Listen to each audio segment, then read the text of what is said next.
Nurse, Yes po, ma'am. punta ko muna sa room ng pasyente namin. May papatingnan lang ako. Sige po. Punta na po ako. Ito nurse, natapon kasi yung wiwi ni tatay. Paki-map na lang muna ha, bago ba pumanghi yung buong kwarto. Sige po, ma'am. Kunin ko lang po yung map, ha. Sige, pakibilisan lang ha. Ito nurse, dyan banda. Yan, ito pa, meron pa dito. May nga pong natapon dito Ay, ma'am. Tapos na po. Balik na lang po muna ako sa station, ha. Ay, wait lang nurse. Pacheck ko rin yung aircon. Hindi kasi lumalamig kanina pa. Okay. Sige, ma'am. Pahiram na lang po muna ako ng remote. Naka-full na pero wala nga talagang lamig po. Ma'am, pacheck ko na lang po ito sa maintenance namin ha. Okay, sige. Balik na lang po muna ako ng station, ha. Ay, wait lang nurse. Yung TV, pakitingnan mo na rin. Sweet room to, di ba? Kaso isa lang yung channel, Baka magawan mo na para. Sige po. Check ko na rin po, ha.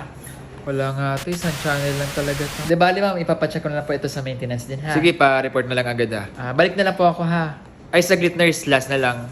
Barado kasi yung CR. Baka magawa mo na paraan. Sure, ma'am. Sige po. I-check po natin. Baka magawa ko po ng paraan. Sige, ma'am. I-check ko po. Try ko po tanggalin yung bara, ha. Actually, kanina pa namin napansin na barado yan. Ito, kompleto naman yung materialis dyan. Baka kaya mong bombahin.